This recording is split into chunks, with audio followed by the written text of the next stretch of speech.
This video is made possible by Practical Defense Systems, the best online security training at the lowest prices. You can start your security career today online at pdsclasses.com. Check them out.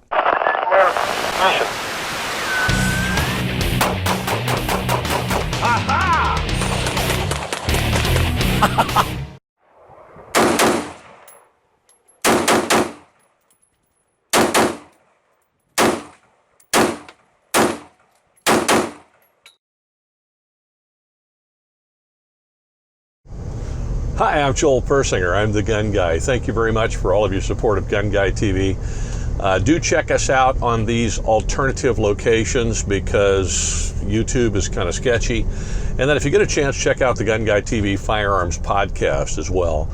You'll find it on your favorite podcast player. And if you also get a chance, check out my other channel at Practical Defense Systems. That link is also in the description. All right, what am I doing? I'm driving around here because I want to answer the question as best I can about the difference between combat accuracy and what people would call target accuracy.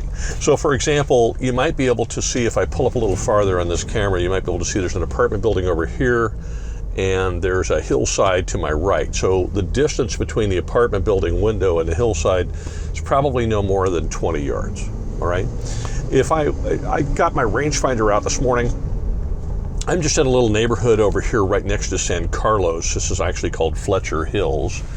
I just thought I'd drive around the neighborhood and kind of get a feel for the distance between the houses.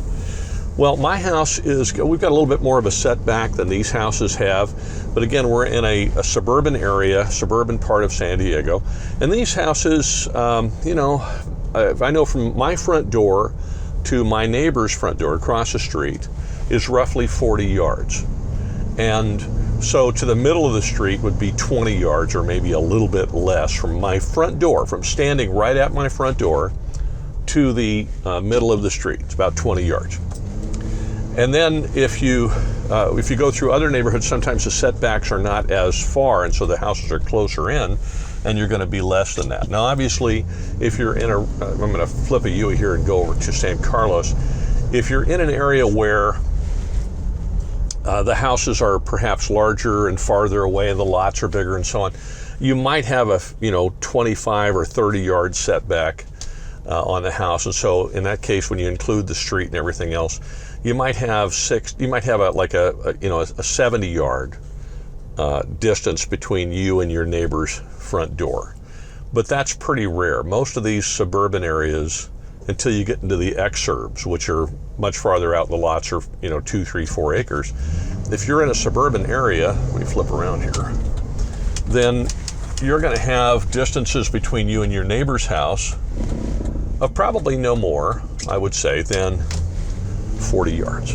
In fact, 40 yards is probably pretty far. I was thinking about it this morning. That's pretty far from the front door of my house to the front door of the neighbor across the street. It's 40 yards. And then if neighbor to neighbor next door is nowhere near that, that's probably 10 to 12 yards between the end of my house and the end of my neighbor's house. If I just guess, I'd say 15 yards would be about right. Well, and that's where, our homes are older, and so our lots are bigger. Now in San Diego, like in many metropolitan areas, or particularly when you start getting into closer into the city, we're kind of in a suburb. But even in the suburbs, when they build houses, they build them on postage stamp lots, and they build multiple story houses, and they have a very little small backyard, small front yard, and almost no side yard at all. And then the setback from the street is a lot less. You might have a 15-foot setback. So if that's the case, or 20-foot setback maybe, then the distance from the front of your house to the front of the neighbor's house is going to be far less. Why am I talking about all this? Well, because we get into this argument all the time. I see it all the time. Is, somebody will have an AK and they'll be shooting their AK or their SKS rifle or their Mini 14 or whatever. And somebody will comment in the comments, well, those things suck, they're not accurate. My AR will do this, this, and this. I can shoot the eyes out of a gnat at 100 yards with my AR-15. Well, that's probably true. ARs can be made to be extremely accurate. Now, I'm over in an area called San Carlos. Well, I'm going to go over to this little strip mall, but before I do that, let's go down the street again, and I'll get out and we'll kind of see what an average street looks like in the neighborhood of San Carlos. So anyway, back to what I was saying, people will argue about accuracy all the time. And they'll say, well, you know, that Mini 14, even if you buy a new one, it's only about 2 inches at 100 yards, so it's a 2 MOA gun. Or they'll say, well, you know, that AK, at best that thing's maybe 3 inches, 2.5, 3 inches at 100 yards. That's terrible accuracy. I dispute that, because I'm going to say I think it depends on what your accuracy is for. If you're doing target shooting and you want to be able to really brag about your groups and you want to feel good about your groups, that's one thing. Because that rifle is not going to be abused, it's not going to get terribly dirty, it's not going to be exposed to the elements, it's not going to be exposed to anything, it's not going to be dropped, it's not going to land in the dirt, it's not going to have anything like that. It's not going to be used for days without being cleaned. You're going to clean it when you go home from the range probably. And so every time you show up at the range, that thing's going to run flawlessly because you've cared for it and kept it clean. But a rifle that you're going to have to defend yourself with over any period of time, other than just a moment that somebody's breaking into your house or whatever, if something happens where you're in what medical people call an austere situation, there's been a big earthquake or some natural disaster or some other thing, terrorist event or whatever, has robbed you of normal services for a period, whether that's a few days or a week or a month or whatever, and we get into the whole, you know, how are we going to survive thing. Now you have to have a rifle that's going to be reliable, and, you know, minute of angle accuracy or less is a lot less important than reliability. And that's why AKs are such a ubiquitous rifle around the world. It's because they have incredible reliability. Even my little Sega rifle, I just realized I'm coming by a school here and I gotta slow down a little bit because of the kiddos. But even my little Sega AK, or Saiga, or however you say it, that's built as supposedly a hunting rifle for California and restrictive states, is incredibly reliable because it's an AK. I mean, that's what it is. They're not super uber accurate, but they're not designed to be. They're designed to be a fighting rifle that is going to run no matter what. Drop it in the lake, drop it in the mud. I watched a video where a guy filled one up with some sort of pie or cake or whatever, and just slung it all out and kept going. Anyway, that's a super reliable rifle. All right, let's go down this little street here. This is sort of a typical street. All right, so then I'm going to park and get out of the truck, and we're going to look each way down the street. Okay, so here we go. I think I can park right over here. Okay, so I'll park right here. Let's get out. I brought my rangefinder with me. Let's get out and look around, okay? And we'll see what we can see. Here we go. Okay, so let's look at this street. This is a typical residential street in a suburban neighborhood, and I've got my rangefinder with me. You can see if you look down the street down here that there's a curve in the street. And if I turn it around, I'll try not to do the video too fast for you. And I look the other way, you can see the stop sign down there, okay? And so if I shoot the curb down here with my rangefinder, what do I get? I get 218 yards. That's as far as I can go. Now if I go down here and go to the stop sign, actually across the street from the stop sign to the house over there, 166 yards. So in both cases, even if I was going to go all the way down to the end of the street or all the way down the other way, I'm still under 300 yards. And I think the odds of my having to shoot that far in a residential neighborhood, even in a defensive situation, are pretty rare. I had a police officer who's a friend of mine, a retired military guy, combat veteran, but he's also a police officer. And we were shooting one day, and he was actually zeroing his AR that he uses as a patrol rifle at 50 yards. And I asked him, why 50 yards? He said, because I'm a police officer in a residential area. I mean, I'm in a suburb. I'm not a sniper. When am I going to shoot farther than 50 yards? And I thought about that, and I thought, you know, that's a really interesting comment to make. So let's get back in the car, and we're going to go look at something else. I think this discussion is very helpful as we start thinking about our defensive rifles and what capabilities we actually need. So let's go down and see if we can find a strip mall or something and do that. Okay. Let's do a strip mall, and we'll get the feeling from there. So I've had, whoops, helps if you have your keys, doesn't it? I've had a lot of people tell me that my Mini 14, for example, which started out at about, I used to call it a minute of volleyball, but at 100 yards it was about 3 inches is what it was, 3.5 inches. And now, even with crummy ammunition, it's a 2.5 inch gun, mostly 2 inches off if I'm shooting prone or shooting off a bench. And then if I put self-defense ammunition, good ammunition in it, then it's typically a 1.5 inch gun. Sometimes it's a 1 MOA gun. And so it's plenty accurate. The nice thing about it is everything I did to it helped the accuracy, but did absolutely nothing to make the rifle less reliable, because I didn't do anything to the action. All I did was bed the stock, and I put since it's an older Mini, it's got the really thin barrel. I put an AccuStrut on it, a couple of things like that, just to give the barrel some rigidity against the barrel harmonics going all over the place. In the case of the Sega AK, I've also shot it just standing up, offhand at 100 yards, and been able to hit the man-sized silhouette pretty solidly. Once in a while I miss, but not very often. And that's, part of that's the fact that the trigger is terrible, and I've never updated the trigger, but I'm going to do that. But the rifle itself is plenty accurate to fight with. It doesn't require the kind of, absolute precision accuracy that people think that they need in order to fight, particularly since if that thing is let's say the Sega, for example, which is the least accurate of the three, the Sega, the Mini 14, and my AR. The ARs, that stupid thing is really accurate.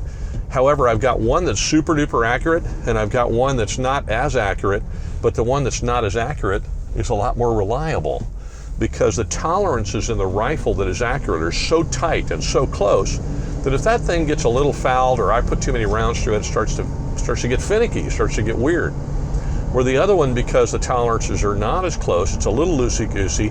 That thing's a 2-inch gun at 100 yards, and 2.5 inch gun at 100 yards, which means at 200 yards it's a 5-inch gun, 4 to 5 inch gun.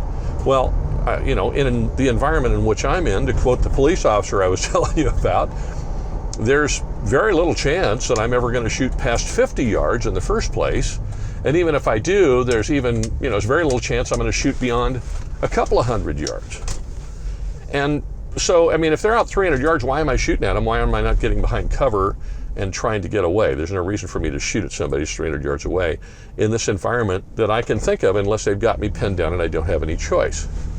So I'm going to go over here. I'm in this little strip mall, and this is in San Carlos. It's in East San Diego County. This is actually in the city of San Diego.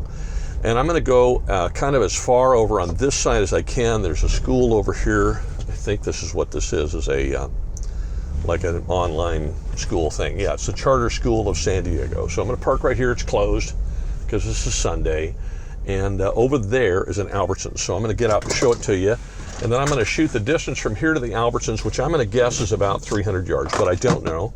And then we'll go from there. And then from where I am in the parking lot, I'll shoot the distance to the apartment building over there, and we'll see what we got over there. Okay, so let's do that, and then we'll have a kind of an idea of what we might face in a residential suburban environment. Obviously, an urban environment is going to be even tighter. You get downtown San Diego or whatever, those distances are going to get compressed even more. All right, let's take a look at it.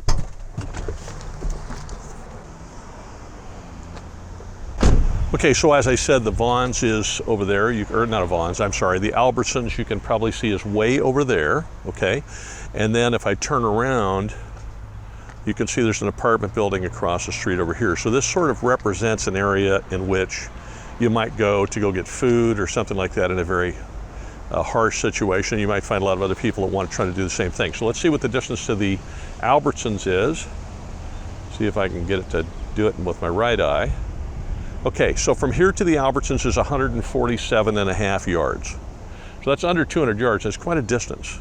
Okay, that's across the parking lot from one end of a parking lot to the other in an Albertsons strip mall. Now, if I go from the truck here to the apartment building, same thing. Let's see. That's 88 yards. So I think this sort of illustrates the fact that even in a wide open environment like this, the chances of you shooting beyond 200 yards is really, really small. And frankly, I think the chance of you shooting beyond 100 yards is really, really small. But let's talk about it a little bit further, and then I'm going to show you some targets from the guns we're talking about when we get back to the shop. So let's go back. All right, back to the shop we go. Always nice to have a field trip, isn't it? I think this sort of stuff is very valuable to do because it gives us, back to my keys being in my pocket again, gives us a realistic look at what we're talking about. Because the honest truth is, we really don't need rifles that will shoot the pupil out of somebody's eye with that kind of accuracy at 100 yards all the time. In fact, I'm not sure that you want one because, especially if it's a semi-automatic fighting rifle, because the chances are that that rifle is going to be a problem for you and it's not going to be very accurate. If I were going to grab a rifle that I needed to fight my way out of a problem with in the environment in which I live, which is this suburban type of environment, I would be more apt to grab either my AR that is less accurate but a little, not so tight tolerances. It's a very good AR, and I built it, made out of really high-end parts. It's actually better than mil spec, if you want to call it that. But I didn't try to make it the most accurate thing. I just wanted it to be about 2 inches at 100 yards, 2.5 on a bad day, and that it would run very, very, very reliably, even if it got a little dirty or a little messed up. Absent that, I would grab my Mini 14 or my Sega rifle, because both of those guns are going to run no matter what. That Mini 14 is ridiculously accurate, ridiculously reliable. The only problem I have with the Mini 14, honestly, and this is the only issue I have with it, is that parts to fix it are not easily available. You have to go to Ruger for them, and it's tough, to do that. Now, I've put a lot of rounds through it. I've never had it fail, but that doesn't mean it won't. The positives with that thing is that it's all stainless steel. And when I say all stainless steel, I mean even the parts, all of the internal parts are stainless steel. Everything in that gun is stainless. And so that makes it easier to maintain and less problematic if you don't get a chance to maintain it much. I would say the one that's the most reliable of the three, the AK, the AR, or the Mini 14, is the AK by far, without question. And so if it's a reliability issue, again, I'm in an environment where I'm probably not going to shoot farther than 100 yards. In fact, it would be it's tough for me to imagine a situation where I'm going to shoot more than 100 yards and not just try to escape. Then more than likely I'm going to be shooting at 50 yards, 75 yards, or maybe even less. Well, if it's a 2.5, let's say it's a 3-inch gun, which is about what it is maybe at 100 yards, well, that means it's an 1.5 inch gun at 50 yards. See what I mean? And so then it's more than acceptable fighting accuracy at the distances in which I'm going to use it. Now look, if you live in a rural area where you can realistically say to yourself, you know what, my average shooting distance is probably going to be farther than yours, Joel. I may have to shoot out to 300 or 400 yards. Then okay, I can see that, and that's where you want your rifle to be built a little differently. Rather than having, for example, if you have an AR, rather than having an M4 style AR, you might want to have a 20-inch barrel AR and have one that's actually built to be able to bridge that distance a little farther. And you might also want to get away from 5.56 or 223 and get into a different caliber that's actually going to have more terminal effect at those farther distances, but still allow you to have a really good quality AR and have it actually be manageable for people who are smaller stature, bigger stature, or whatever. There are plenty of rounds to choose from to do that. If you're a big person and you don't mind shooting a bigger gun, then yeah, get yourself something in 308 like an M1A or maybe an AR-10 if you can find one that's super reliable that you like. All right, so I'm gonna pause here and then I'll come right back when I get back to the shop. I hope this conversation has been informative for you. Now, before I go any farther, I probably should remind you that I'm not a combat veteran. I've never been in a gunfight.